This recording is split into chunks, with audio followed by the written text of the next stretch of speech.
The year has gone so quickly, and already we're into October. So the penultimate one for this year. We've been going through a series from February through to November.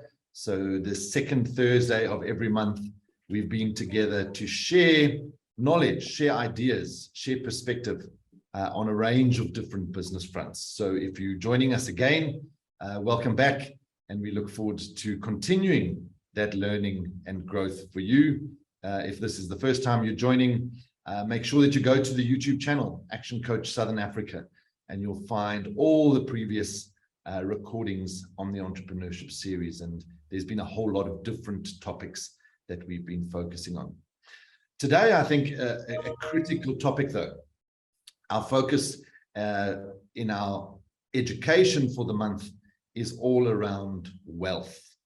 And wealth is an interesting concept that many of us kind of struggle with, but it's one that's so important for what we do on a daily basis. And when you're in business, you'll see today how critical an element that is of your wealth, because it's what's left over after we've done all the activity, and something that we're always striving for. So very excited to be sharing that topic. You'll also see that in our blog posts this month, in some of our social media posts, all focusing around wealth. And then for the last Entrepreneurship Series for the year, the second Thursday of November, we're going to be talking marketing without spending money. So marketing, such a critical area of business. We always think we don't have enough to market, and we're always cutting our marketing expenses. Sometimes you'll find out how to do a lot of marketing without spending money. So that'll be the focus for next month. But really excited for today to have Ferguson join us. Fergus actually lives in Plettenberg Bay, but operates his business in Pretoria, a coach that's been with us this year 11 years, and really has long gone past his 10,000 hours, an absolute master at his craft, and one that you'll see as we go through today. He gets so excited about things that people are not normally that excited about. And the people you generally listen to talking about things like wealth and finance people and economists, they tend to be a bit boring. You will see the excitement and the passion come through from Fergus today. So Fergus, thank you for joining us. We know that you are going to add so much value on this critical topic of using your business to impact your wealth, and really excited to learn from you. So if you've got any comments, guys, you can always put them in the chat box. Maybe start off by saying where you're from, and introduce yourself and your business, and there will be time for Q&A. But put the questions in as we're going through the session. Don't wait till the end, so that we can make sure that we get all the questions in, and there will definitely be time for that. So Fergus, thanks very much, and over to you. Thank you, Harry. Really a privilege to be here today. I look forward to having this discussion and share some ideas with everyone and learn from each other. And always a highlight for me to this kind of presentation. Yeah, as Harry said, you know, wealth is always a relevant topic for every business owner. But I realized as I went, you know, through the journey of life and working with business owners, that it's all about languaging, and do we understand the same thing? You know, I was reminded of this old saying of the triangle who said to the circle, so what's your point? And I'm trying to always think about that in terms of, you know, do we understand the same things, and are we talking about the same things? Do we hear the same thing? And is it a common thing to experience? So I have a live interest in maths and accounting. I'm from a finance background, and I understand that a bit, and numbers is my happy place. So, but if you look at maths, you know, we can say maths offer repeatable abstractions which operate off a set scientific base. Or is it true? And if we talk about philosophy, that's easy.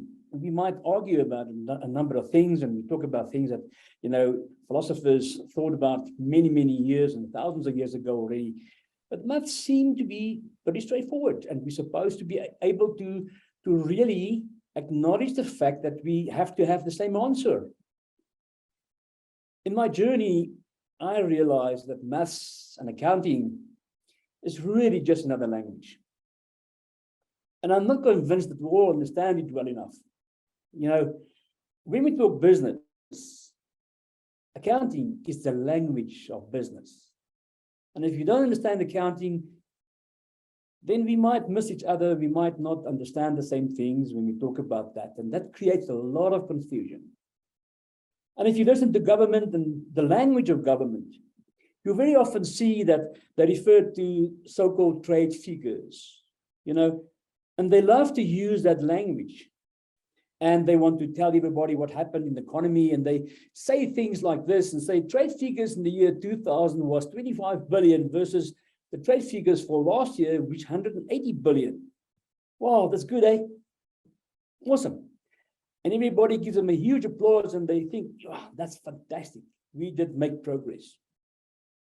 But if you understand the language of government, if you understand the language of maths and accounting and economy, you realize if you take all the exchange rate fluctuations into account, it was exactly the same number. So in real terms, 180 billion was actually also 25 billion compared to that number.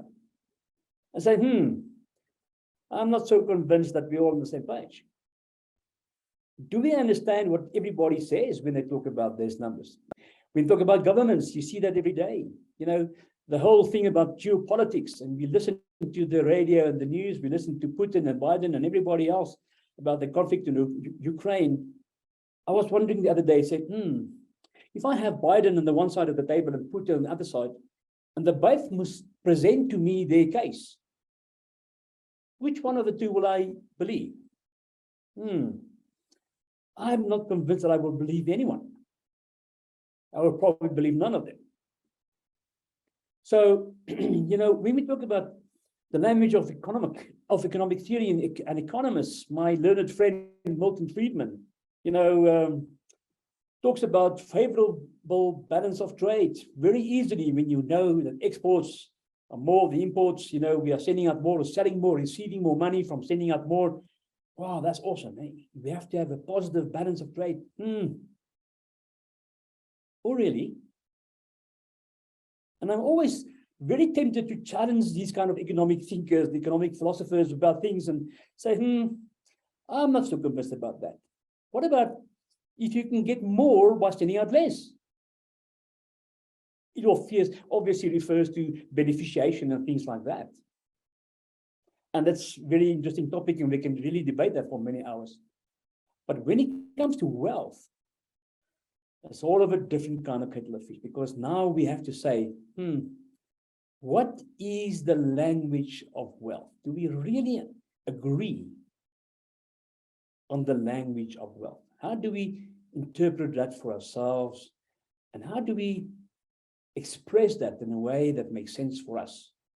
Because my definition of wealth is probably totally different from yours, and one person from the other, and then business from the next. So if I can just ask you by way of a poll, let's see. 16% net asset value more than 100 million. 6% to have enough to survive. 53% to spend time with my loved ones. And again, 53, when my business increases in value while I'm not there. And I'm sure you can do both. Interesting. Let's do another one.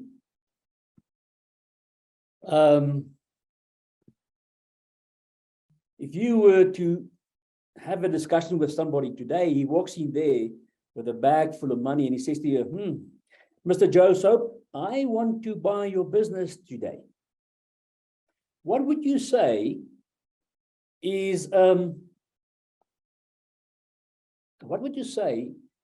reasonable amount that you can get for your business?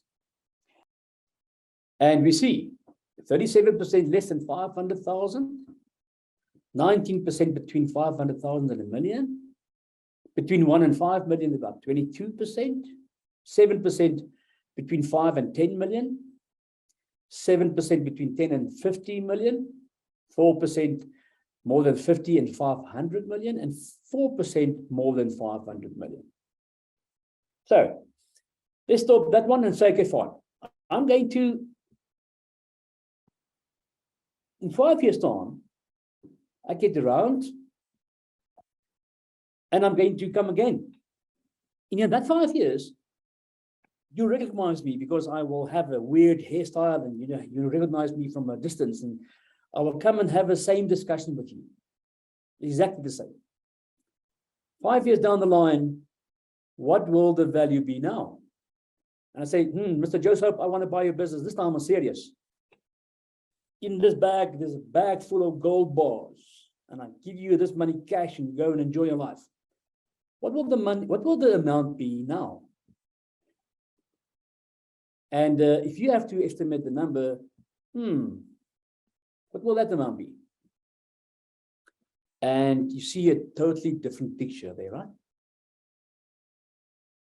So this is the result of your dream, your vision for your business.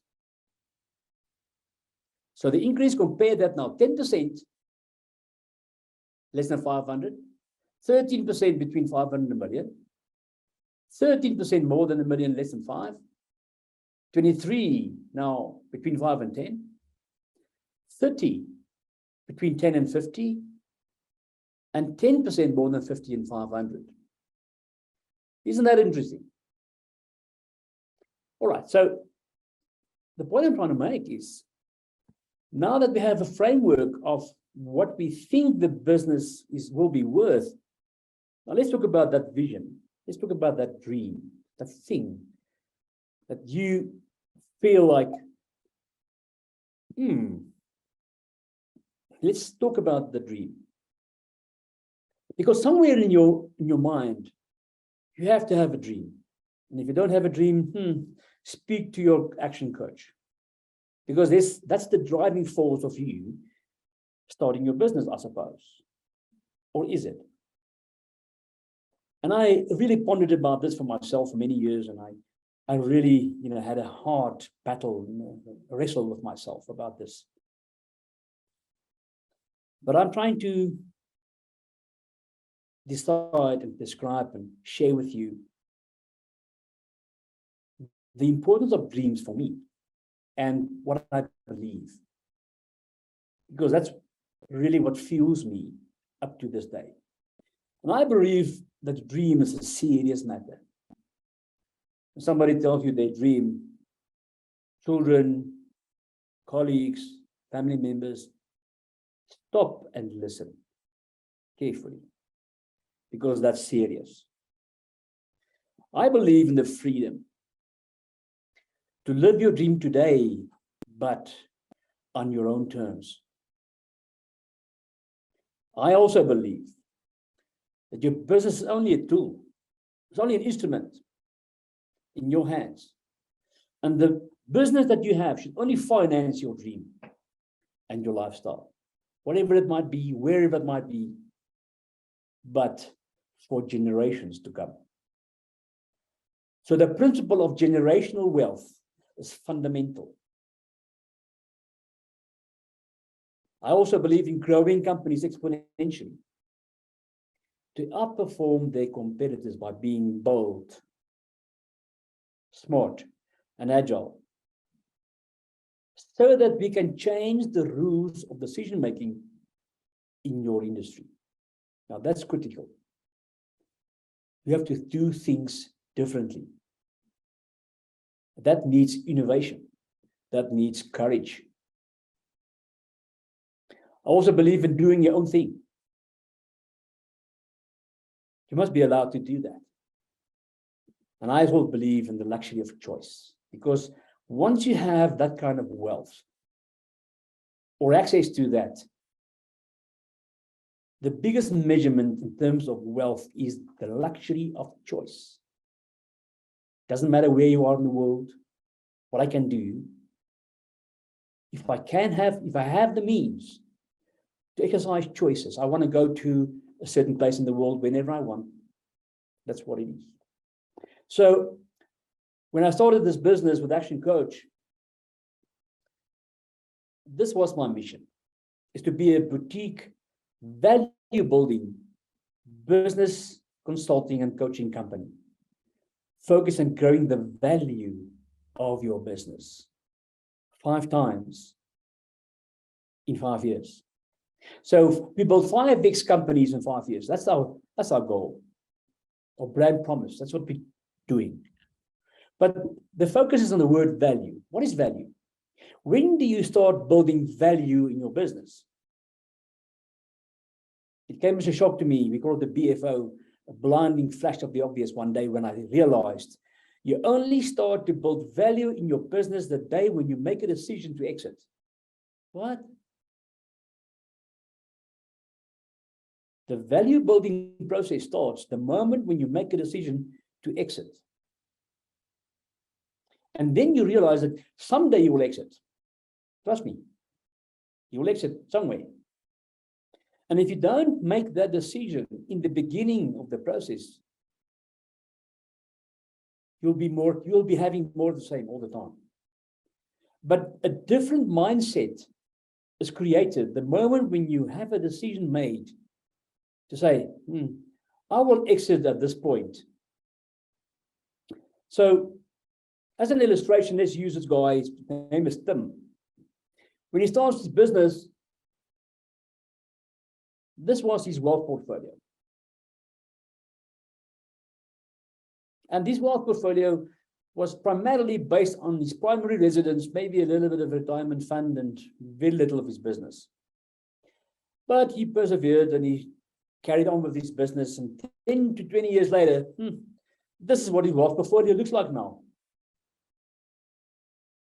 Tim has a totally different scenario, where his business make up the majority of his wealth portfolio. Of course, there's different asset classes. He's got shares, maybe. He's got all kinds of other instruments that he uses, Bitcoin or whatever you like.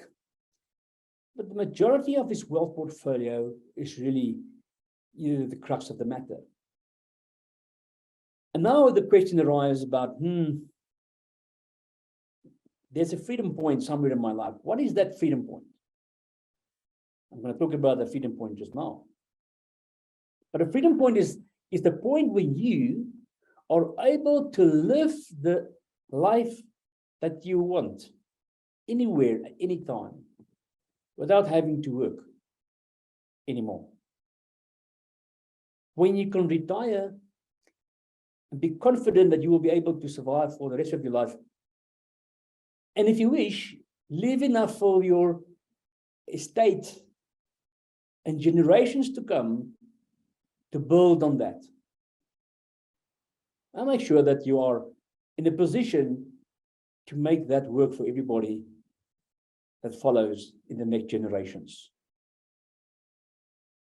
But if you make that decision to achieve your freedom point, let's look at the challenges about that. You see, if we start our business here at the bottom left corner, that's when you start your business and you make a decision that somewhere along this journey, you are going to exit your business. And if this is time, this is the value of your business, somewhere on this journey, you're going to exit. You can wait until you're old and you're going to retire. This area here represents a risk for you to stay in the business too long. And this area represents the time of your business that you risk staying it or selling it too soon. We have to find this point for you, and everybody's different. You see, once you do that, and you make a decision, what is my freedom point? Then at least you have a goal to work towards too. Now that's the goal. Because when you reach that point, you will exit and you make that decision. Now, the first thing is, okay, let us now sit down and calculate my freedom point. And I suppose that every business owner should have done that, or at least aspire to achieve his freedom point. But by doing that, you have to have one. What is the calculation that I have to do in order to determine what is my freedom point? So let me share a few ideas with you. If you firstly decide what is the estimate level of income that you need to fund your freedom, what is that number? Okay. Now, write that down quickly. Take that number, write it down on a piece of paper. Okay. What you then do is you take that number and you multiply that with 33. Now, why I say 33 is this. A lot of research was done on how much money you can extract from your nest egg over a number of years. And there's some consensus to say that if you extract 4% of your nest egg per year, in theory, you would be able to last for 25 years. Some people say if you extract 5% of your nest egg every year, you'll be able to survive 20 years. And if you extract 3% of your nest egg every year, you will be able to survive for 33 years. Okay, so if I have to calculate my freedom point, obviously you have to calculate how many years do you have left statistically to make a living. And we don't know that, obviously, but make your guesstimate. But if we say 33 years, that I have to find a way to make a living, the amount of money that I would need needs to be multiplied by 33, because you're going to extract 3% every year. Now, then we calculate the wealth outside of my business. I have other portfolios, and I, have all kinds of other things, shares and gold and companies and whatever. And I have that number ready. Then I get the estimate value of your company. If I would then do a valuation of my business, high level, and I normally use, as a general rule of thumb, EBITDA times 3, depending on the kind of industry that you're in, as a starting point. But of course, you make some adjustments in terms of your future expected cash flows coming in, depending on what and how realistic it is, and the discount the future value back into net present value today. And then we get some kind of estimate of what adjustments do I need to make to my EBITDA times 3 in order to achieve a level of valuation that is realistic and that can stand up in the market. That's always a debate, but nevertheless, get some kind of idea of the value of your business, right? Then I have to include also the cost of selling the business, outstanding bonds, or commissions and costs involved with selling my business, maybe the business broker and his fees, and make sure that I provide for that as well. And any long-term debt I have in the business, loan finance, shareholder loans, whatever it might be, you have to settle everything. Now you're able to have all the variables ready to calculate your freedom point. Let's assume that freedom point is now ready for you, and you have some kind of number. Now it's time for you to exit. And as I showed in the previous slide, where on that continuum is the ideal point to exit? Because when we build value, you start to buy a business, you increase the value, and then you sell it. It's like a house. You buy a house, you improve the house, then you sell it. If you buy a farm, if you improve the farm, then you sell it. And the business, exactly the same thing. You buy a business, you improve the business, and you sell it.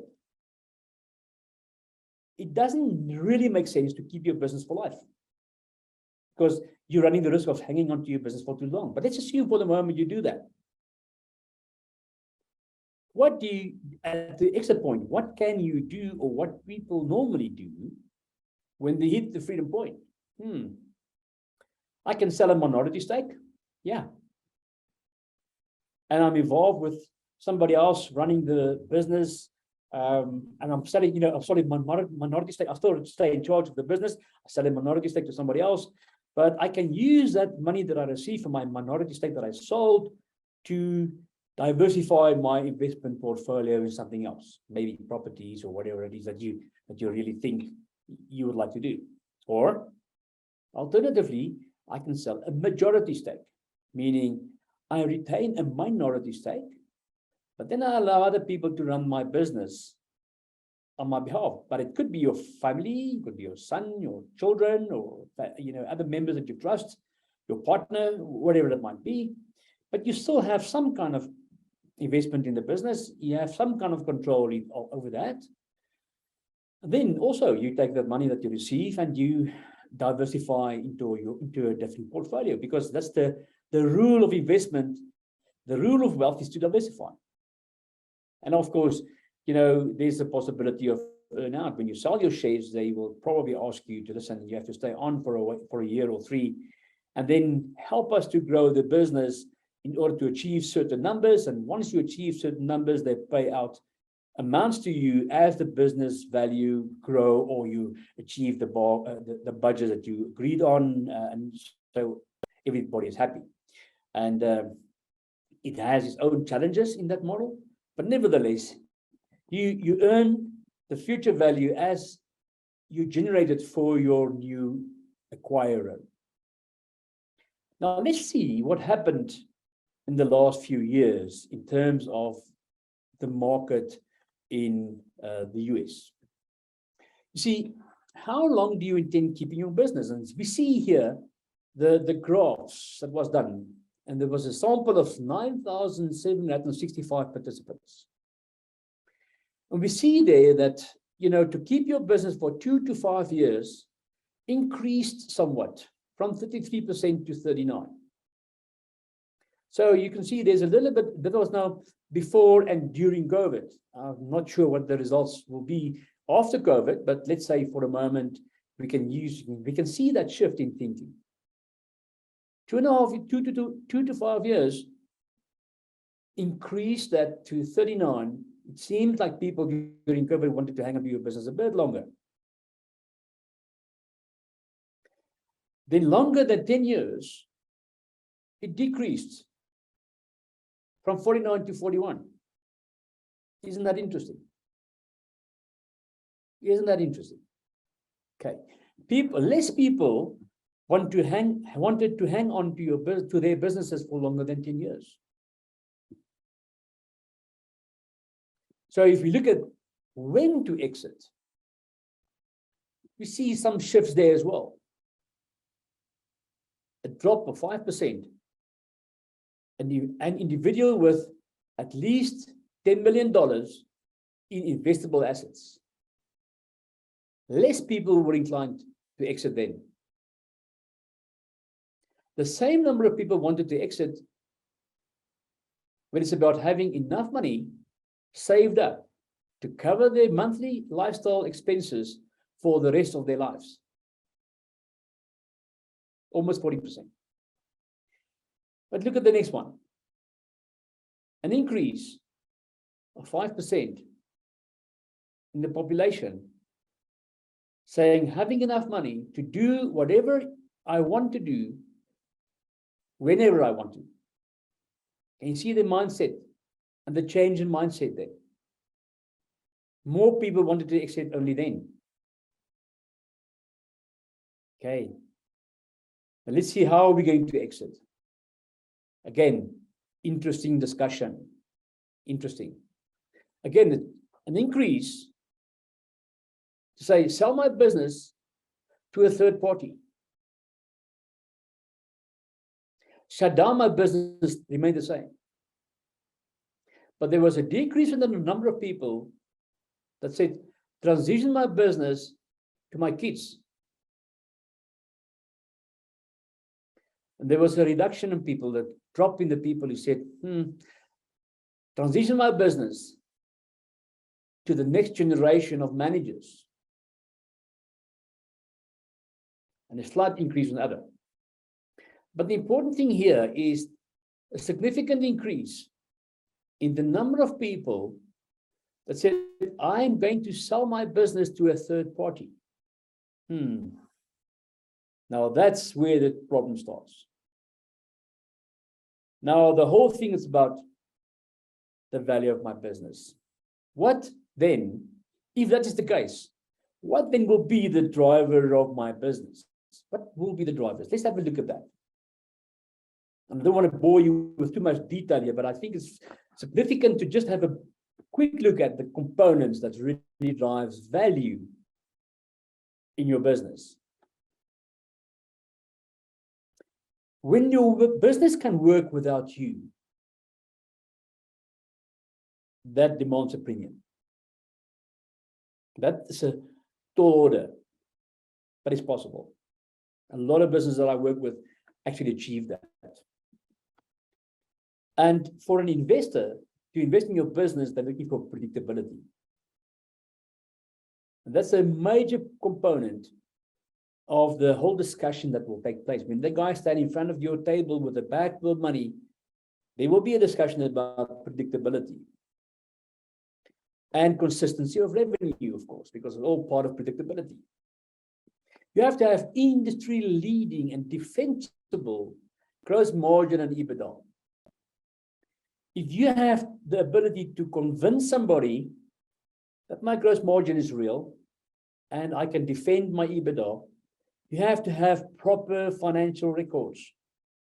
You can't pull out that little sheet next door and say, listen, this is really that's actually the real numbers. My financial statements actually say X, Y, and Z, but this is really the big numbers. So make sure that your record keeping is up to date so you can justify that and defend it. That's been the topic of many court cases in business valuations. Visibility, strong accounting and financial systems and processes, and looking at making sure that the results achieved and the dashboards of measuring your progress and operations are really in place. Investors will really look for that. Strong accounting and financial systems. And a serious USP or a brand promise, something that you can defend that makes you different from all the competitors out there. And you can live your brand and your unique selling offering. Make sure that people understand that and value that, and that is well known in the industry. And it's all aimed to reduce risks, because the investors don't want risk. Okay. General principles in terms of business valuations, right? Now let's look at the 7 factors increasing your company value. All right, the first one is obviously profitability, growth track record. That you can be able to show people that you are really in a position to grow the profitability over time and has done it in the past. You have been able to show that, and you can actually expect that to happen in the future again. You should be in the growth industry. It's difficult to say what growth industries there should be today, but I guess, electronics, software was top of the list of some of the top ones in the beginning. After the pandemic, I'm sure that science and all kinds of other medical related industries will probably be one of the top ones again. But decide that you are in an industry that's in a growth phase. Relatively small market share, because you don't want to invest nobody will invest in a business which is almost saturated. But you have to be in an industry that has a lot of growth still available, and that you can increase your market share in that industry. And you have a low customer concentration. In other words, you can expand your customers in a certain sector so that because you have a lot of potential to grow still. Now, recurring revenue is an important one. Now we're having a separate slide on this item here, but recurring revenue, as you can imagine, will be forming an important part of the discussion that you will have with this guy next to you across the table with his bag full of gold that wants to buy your business, because he's going to ask you questions about recurring revenue and the possibilities about that. And how big your company is. Not only big in size in terms of people, in terms of infrastructure, in terms of assets, net asset values and all kinds of other stuff, stock keeping, stock levels, processes and systems, all part of that discussion. And you will have a very serious look at your management team. If you are not there anymore, who's going to run this business? Because you have to leave at once. If I give you this bag full of gold today, you hand over the keys and you never come back here again. And I must be able to carry on with my business without having to have you around. And the management team must be able to carry on with the business as if nothing happened. And that is one of the biggest challenges that business owners face. Because if you can't do that, you diminish the value that you can get for your business dramatically. Now let's look at the recurring revenue one for a minute. The recurring revenue ones look at the long-term contracts, 5 years and longer, because banks don't want to look at anything shorter than 5 years. But on the other hand, people that you supply to are reluctant to commit themselves for longer-term contracts. Now that's the dilemma. You see this tug of war the whole time. From a finance point of view, investor point of view, they always look for longer term, but clients don't want to commit for that longer term. So it depends on your value proposition. Very often we see auto-renewal subscriptions, maybe, that's another one. And you have this whole debate about Elon Musk, about the valuation of Twitter, how many bogus accounts they have. And there's a huge debate about what is the real value of Twitter. And if you're in the business with subscriptions, how many of them will be auto-renewable at some point in time? Capital investment subscriptions, again, like telemedicine. Very often, I think there was an increase in telemedicine activities. One of our clients is really now geared up for that kind of industry where telemedicine and the capital investments subscriptions for that infrastructure, where they do home-based consultations, now really dramatically increased. Normal subscriptions like ADT on security companies. What is the term of that? How many do you have? What is a statistic show? How many of them renew every year? How many of them move over to another company, etc., etc.? You have to be able to defend that. Nespresso, capital investment consumables. You buy an espresso machine and then you buy the consumables like printers and cartridges. Same kind of principle there. We've seen the increase of masks and medicine and COVID tests all over the place during the COVID times. And I'm sure you have been exposed to those kind of industries a lot. Now, this is at a micro level. Let's go and look at more a macro level of it and see what's happening around the world in this kind of industries. What happens is that in 2021, the USA M&A volume, mergers and acquisitions volumes, was more than $2.9 trillion compared to this $1.6 trillion in 2020, the year before. Dramatic increase. Private equity was doing more than 30% of the M&A volume. See the huge impact that private equity funds have on this kind of sector. Analysts expect this to continue throughout 2022.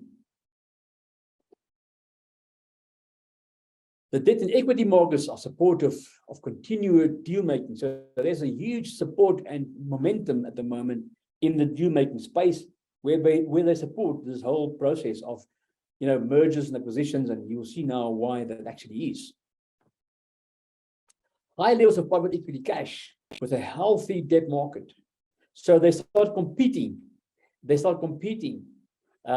For the business. And in the COVID times, people wanted to bring the supply chain closer, boosting the M&A market and making sure that people are reducing the costs, don't move so far out of the geographic area, moving closer, and they rather buy the suppliers that in the supply chain with the vertical integration. And obviously, there will be an acceleration. We expect an acceleration in the M&A market in 2022 going to 23. And Strong valuations is driven by the competition for deals. That's an overall picture of the US at least. But to see the bigger picture, let's look at this little graph here. And we look at the population of the globe. Hope you can see that. So this is an indication of relative size of the 8 billion people which we will achieve in November this year. Next month, it is estimated that this planet will have 8 billion people. Ladies and gentlemen, do we have any idea how many people that is? I think South Africa is somewhere here compared to the rest of the world. Now, that's interesting. Look at the size of India. Look at the size of China. But if you compare that, and we look around and see, different areas here, and you can actually look at that area over here. Who's who? You see that blue areas? See that light blue areas, the yellow areas, and the reddish areas over here? We see the proportion of that in terms of the population. But if you compare that with the global GDP in 2021, we see a totally different picture. Look at the China area there. Look at the United States. Look at Europe. And we see now that's where the economic activity is. Where's your business? Where are you really positioning to be in the next 5 or 10 years? Do you take advantage of the exchange rate, 18 Rand 27 to the US dollar, whatever number you choose? Why the dollar increases in value against the Rand? We're not entirely sure yet, but it is what it is. So if you're not gearing for the export market, maybe it's something to consider. Now, look at the behavior of the world's millionaires. The world millionaires exited in the red arrows. And the thicker the red arrow is, the more people exited there. Think how many people exited Russia. Millionaires. And China. Where did they go to? They went to the countries with green arrows.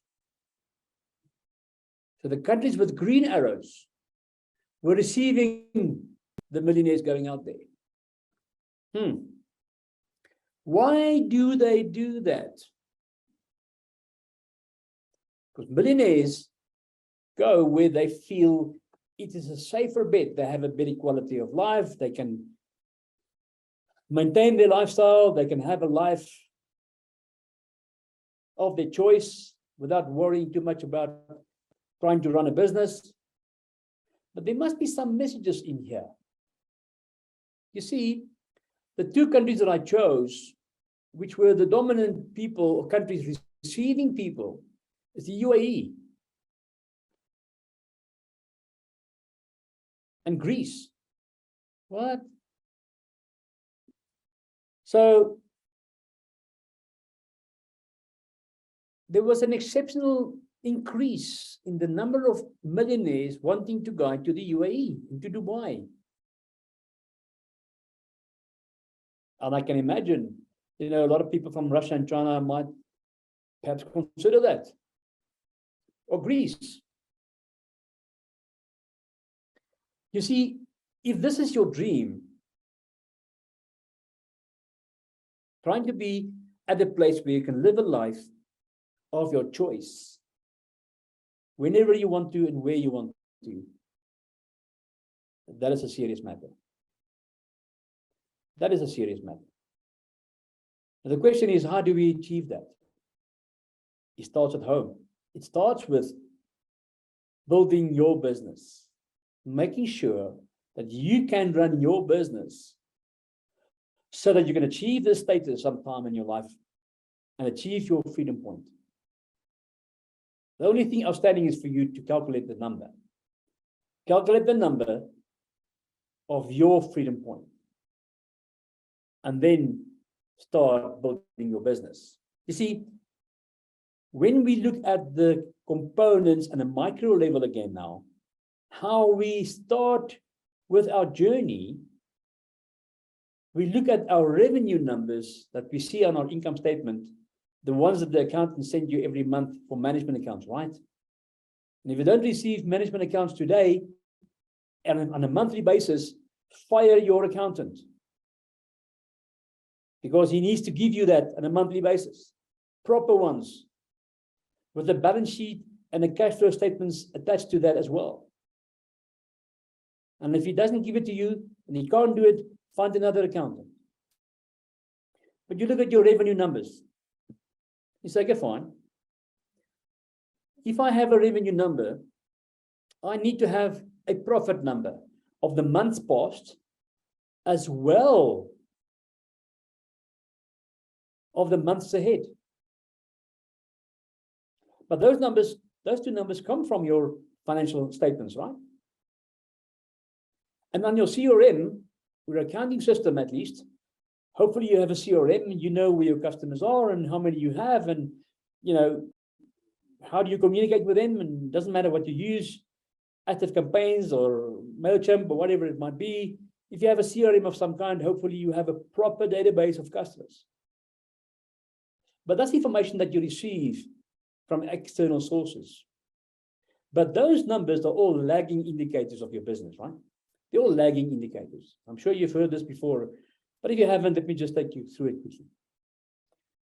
Your customers' revenue and profit are all lagging numbers of what? Customers depends on the leads that you have received in a certain month, or the time period, or quarter. And then you have a clear indication of what your conversion rate was, because the role of marketing in your organization is only to create leads. That's the job of marketing. Job of marketing is to create leads. How many leads did you generate with your marketing spend? Full stop. That gives you a factor of some kind. Then you have a way in your CRM to measure your conversion rate, and that determines your customers. So if you want more customers, don't look any further. Go to your marketing campaigns, look at the efficiency of your marketing campaigns and measure how many leads it generated for you at what cost. Go to your CRM and see how many of those leads that were generated you converted into clients or customers. Now that we have customers, we have a look and see in your accounting system how frequently they bought from you and at what value. Now, those two variables are critical, because once we understand the behavior patterns of our clients, we can start managing that. And there's a lot of different strategies and tactics that we use to increase those. So if you take customers, multiply that with the frequency that each customer buys from you in a period of time, multiply that with the average value they spend with us at a time, we will arrive at our revenue number, which should be the same as our accountant's number that he gives to us in the management accounts. And then we multiply that revenue with some kind of margin. You use the net margin for the moment. What is our net margin rate? And we calculate the EBITDA, or the profit before income tax, dividends and amortization. But let's say for the moment we talk about the net margin. Okay, so the 5 variables in red there are the ones that we have to manage in order to impact on the variables that we see in blue there. So red feeds on to produce the blue numbers. We can't just increase the blue numbers. We must increase the red numbers first so that the blue numbers can increase. Okay, so let's test that. We say, if we have a scenario where we have 4,000 leads in a certain time period with the conversion rate and our customers is 1,000, the frequency of transaction is twice in a year or period of time, quarter, month. At an average value of 100 Rand, the revenue therefore will be 200,000. The profit margin, therefore, 25%, and the profit will be 50,000 then. All right. Now, let's see if we could impact that, and you can talk to your action coach. He will take you through that step by step. And let's say for a moment we could increase that with 10%. We see the following numbers appear. Leads turn to 4,400. Conversion rate turns to 27.5%. Customers then increase to 1,210. My number of transactions increased with 10% to 2.2. And the average transaction, 110. Therefore, my revenue, 292, with the increase of 10% in my profit margin, 27%, will give me, therefore, a profit in future, if I could do that intervention in my business, to 80,000. What does it mean? It means that my revenue has increased with 46% and my profits with 61%. And of course, you can play around with those numbers. But it all starts with your revenue numbers, and your gross margin or net margins. And then from there, you can model your business. And if you go into the 5 different variables of your business, you model that so that you have some kind of idea of where you can be, becoming that business and achieving your freedom points so that you can actually generate the level of lifestyle and wealth that you need to be able to achieve whatever you want to achieve. Okay. So let's talk about the next thing. Are we in a recession or not? Is there a global recession or not? Because we will be naive if we think we will not have a recession. I think, and I don't want to be doom and gloom, but we have to be realistic about things. But let me start off by talking about economic cycles. You see, something happens in the world. It leads to a drop in spending by everybody. Doesn't matter what the situation is. Drop in spending means less disposable income, and this means then unemployment increase. A lot of people sit without jobs. And then normally there's some kind of government intervention of some kind, depending on where in the world you are and the competency of your government, of course. And then there's going to be an expansion again, and then we wait for the next event. And that is a cycle. Here, you can see that cycle happened. And this really from 1973 until today, you see that is a typical cyclical cycle, more or less every 10 years or so, depending on what you do and how it is. But let's firstly accept the fact that there are economic cycles. The problem is, if we do the wrong thing during that time, we might end up having a really difficult and tough call to make. So what is the wrong thing to do? The wrong thing to do is to lower your prices to be the cheapest provider in your category. Don't fall for that temptation. Do not step into that trap. You see, the lower the demand is, the higher the unemployment will be. And lower prices leads to lower margins. And here's where the problem starts. And lower margins don't give you enough room to maneuver and to increase your differentiation from your competitors. And the moment when your margins drop, you will become a victim to be abused by an acquirer. You will be bought up by somebody with a big pocket, and you will not be able to materialize the chunk of your wealth portfolio on your journey en route to your freedom point. Do not fall for that. Let's rather try and look and see what is it that we should do. Something like this. We call it the leap change thinking, the mindset. And I want to share with you the whole thing about leap change versus incrementalism. changing the rules, as I said in the beginning.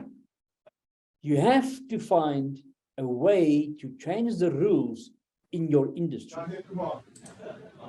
If you can't do that, it will be a challenge. Changing the rules. Now, it was just before Uber started, there was a car, let's call it a town car service in the US, and they were doing most of the traveling. Not talking about taxis here, I'm talking about a car service. And Uber started, they offer more or less the same service, but with huge value, much better value for a little bit cheaper. But Uber changed the rules of decision making in that industry. The same thing happened with a company called Go Proposal. There's a guy in the UK, he's an accountant.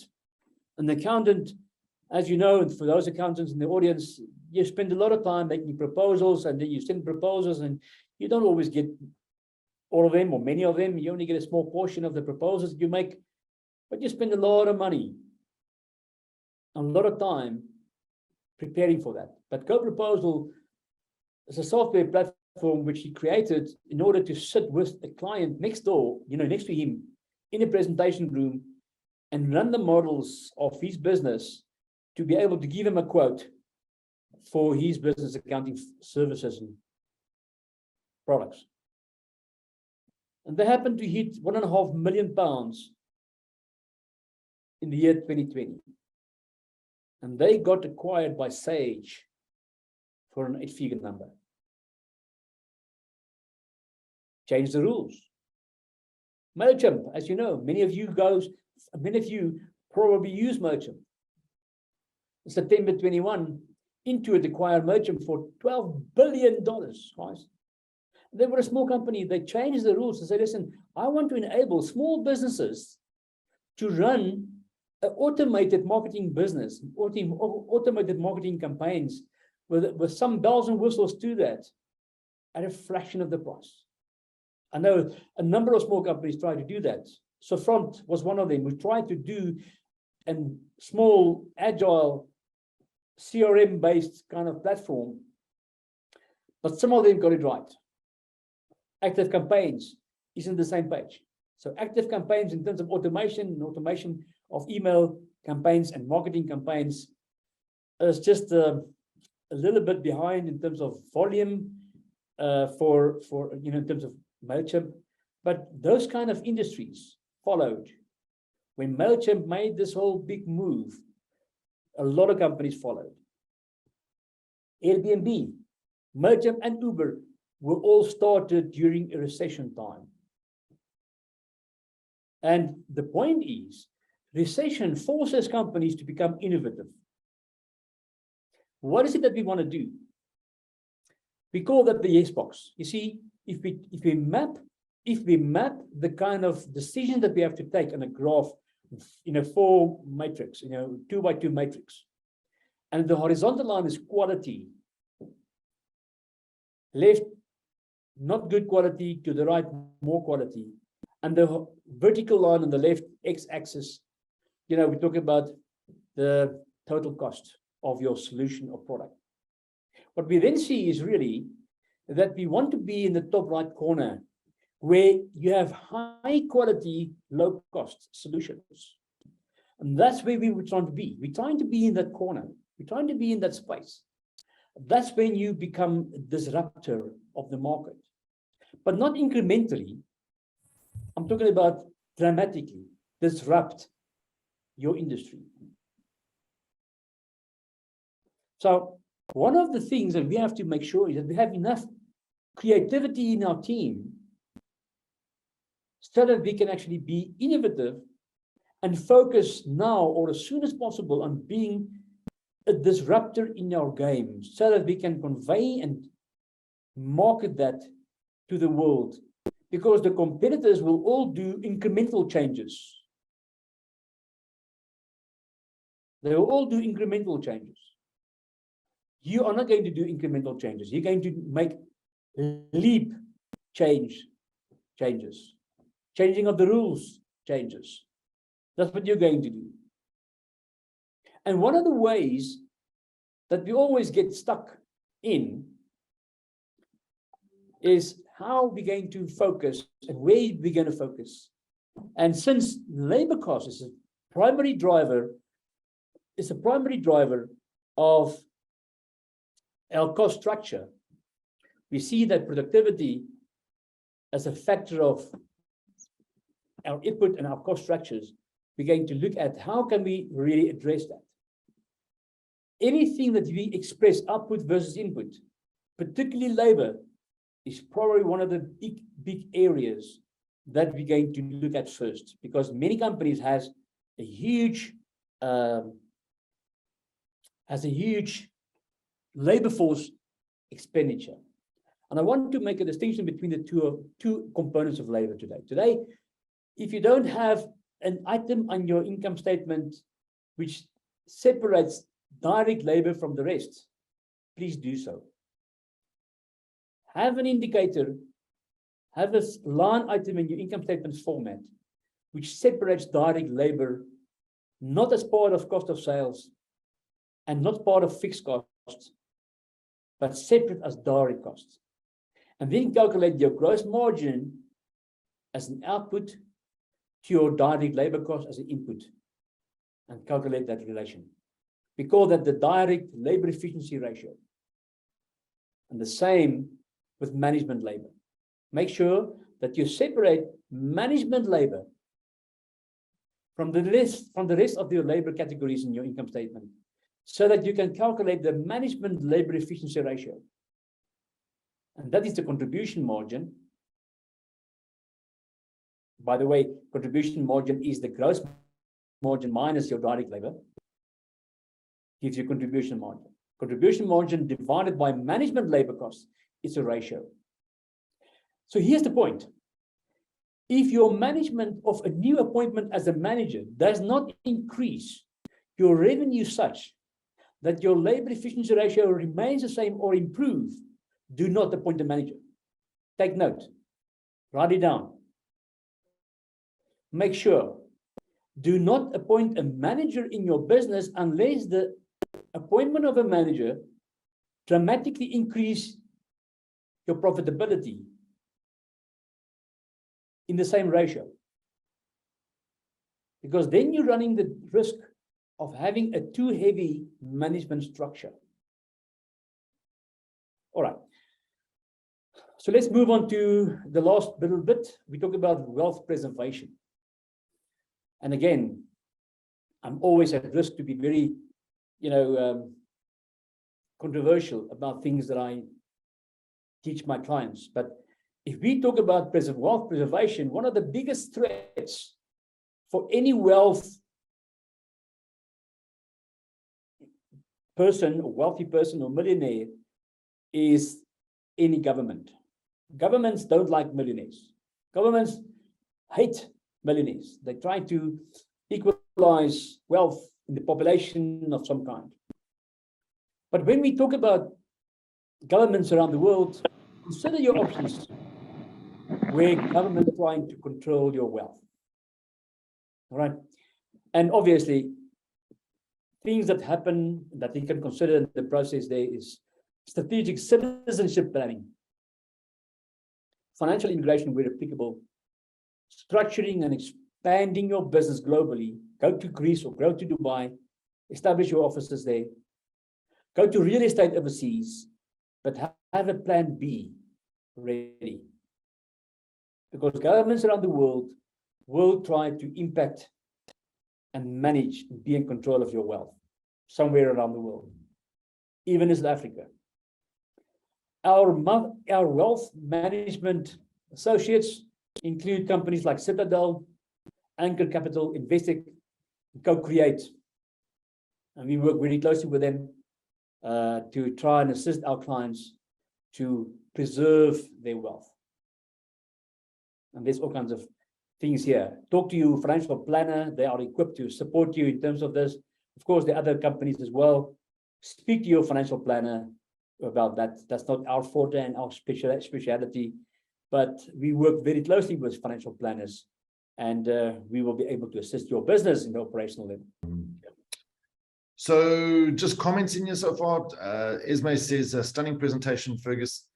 She also says offshore investments and alternative citizenships are a great idea to protect wealth, for sure. The UAE, particularly Dubai and Abu Dhabi, are a huge business setup drive. They're on a recruitment drive at the moment, and encouraging that. So, I think lots of opportunity, and what you've definitely planted for us is the need to do a whole lot more potential thinking and planning around our business. So we got a question or a comment here from Peter. So let's go to Peter first. Peter. Yeah, thanks, Fergus. Great presentation, my friend. Really appreciate that. I mean, I think it is interesting for me when you saw the survey that Fergus ran early on around the size of the business in terms of revenues, and a number of people that rate themselves between 1 and 5 and 10 million, or whatever those categories were, and 1 or 2 at the 500 million turnover plus. But then when we went to the business valuations later on, there seemed to be a complete disconnect for me. And so either people were dreaming really big in the beginning of the system, or had no understanding of what their business valuations needed to look like going forward. I think therein lies just a comment for me, is an understanding that we need to really look hard at where our business revenues are now, where they need to be in 5 years' time, and how does that impact business valuations? Because I think there was a massive disconnect for me between those two poles. Comment on that, Fergus. Yeah, thank you, Peter. That's exactly the point. Unless we have a really defined plan of action, the business plan, the business strategy that will take us to that point, you'll end up 5 years from now, rub the dust from your eyes and see, oh my goodness, I'm still here. I didn't move an inch.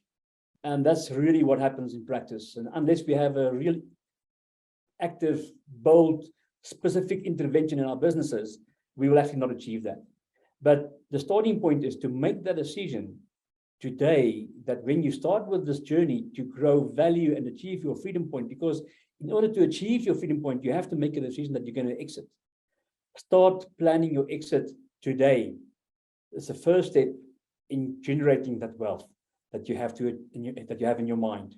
So that's the comment I want to make about that, Peter. Good, thanks. So Fergus, I think you said that right up front. Your whole mindset and your approach changes when you make the decision to exit.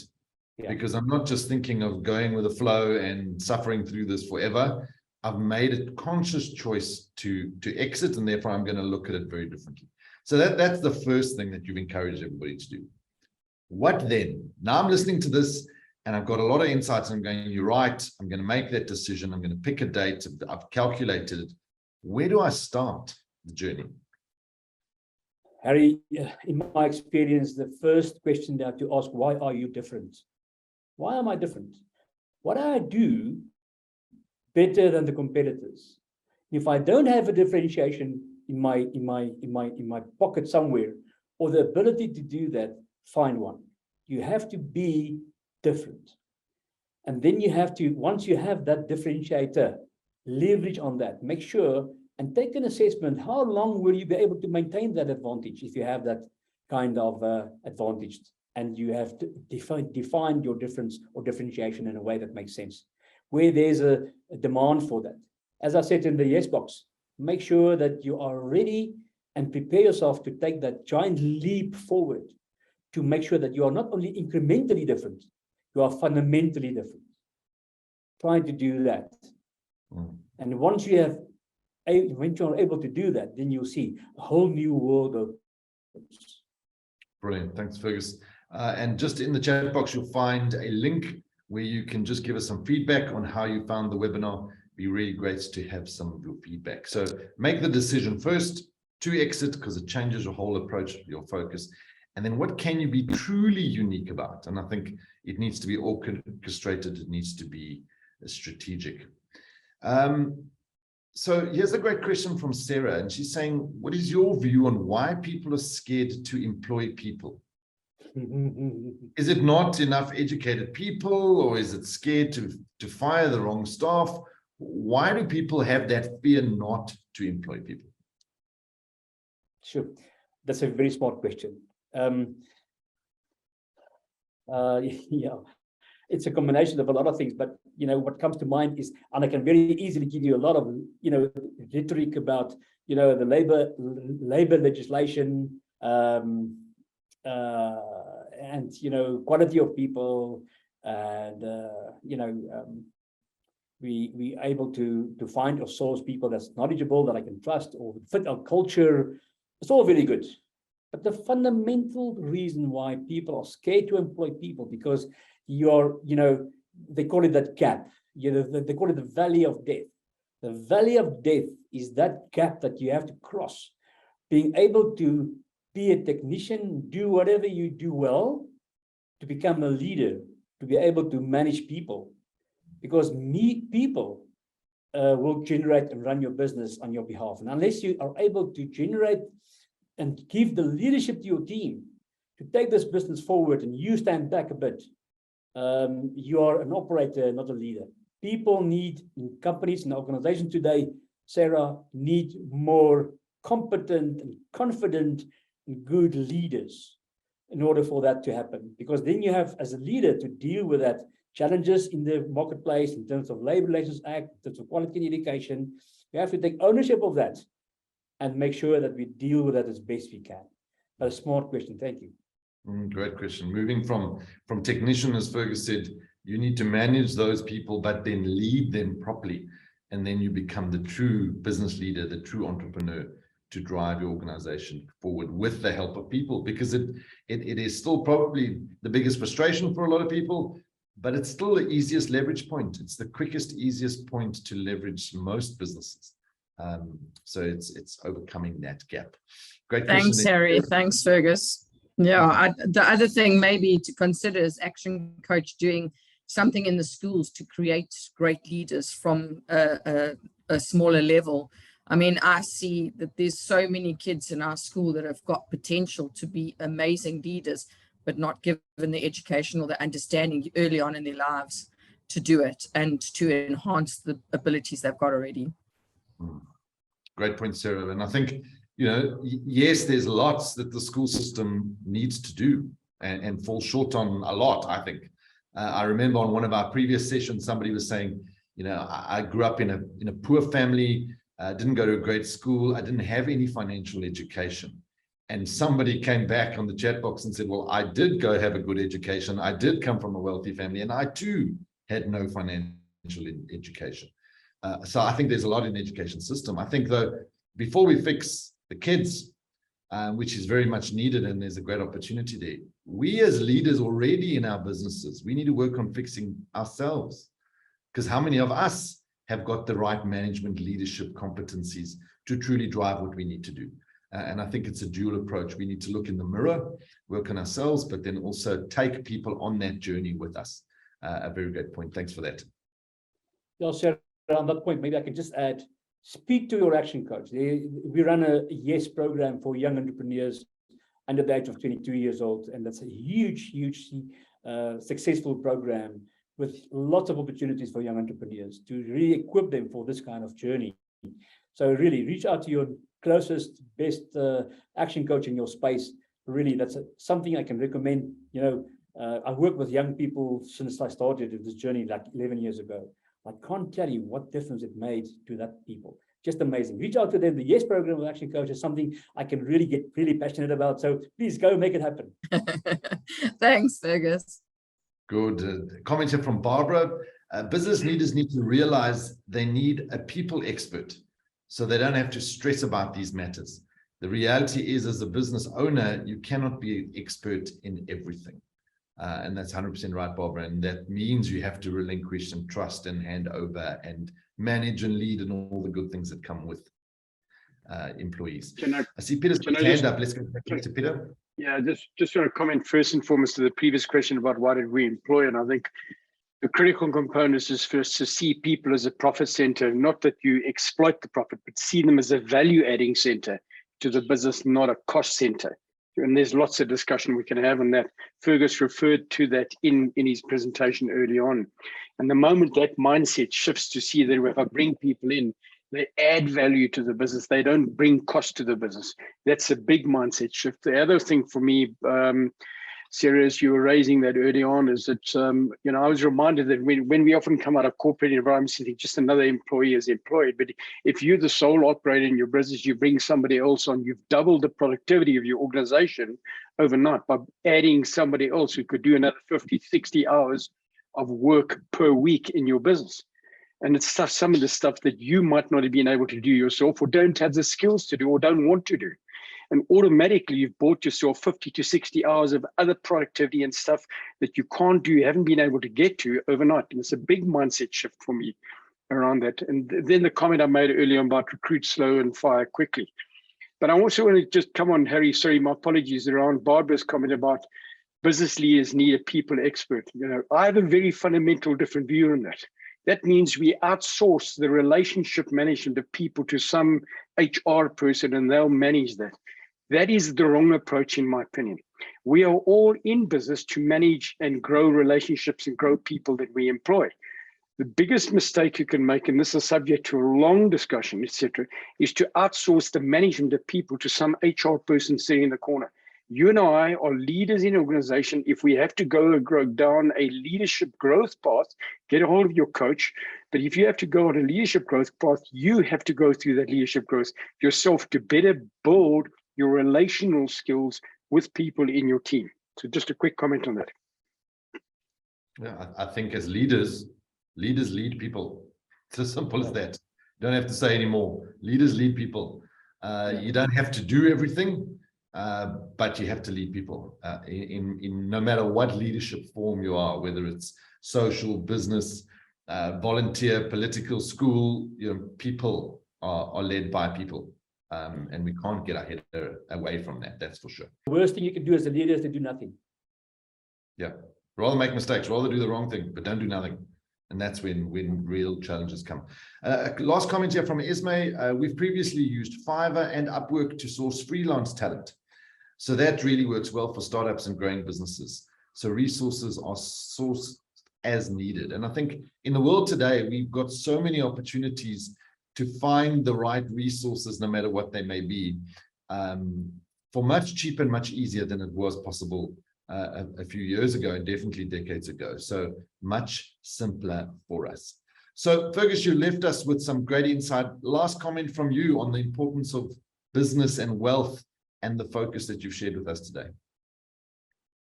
Yeah, Harry, thank you. Great opportunity again. I'm always grateful. If you look at wealth and the generation of wealth and the calculation of your freedom point is a starting point. Make sure that you have a clear indication of your freedom point, because you're going to exit your business sometime. Calculate your freedom point, have a clear set of goals in terms of how to achieve that, and work your plan. Have a plan and work your plan. No question about that. Don't just let your business look after you to give you an income to survive every month, to pay your salaries and whatever else and make a living. There has to be something else in terms of what is the value of your business, because that's the most meaningful, most important tool in your at your disposal to really grow your value for generations to come. Let it be, and I bless you. We will spend more time at our business than we will with our loved ones, and it will consume most of our headspace, impact most of our health issues, and cause most of our stress. So make the decision, calculate that point, have the plan, and then work the plan. And then the last comment that obviously Fergus forgot is get an action coach. The reality is, with the complexities of the world today, you are not going to do this on your own. I don't care who you are. But it's been a privilege to share again with you on the topic of wealth and your business, such a critical element. The last one for this year is the second Thursday of November, where we're going to be talking marketing with no money.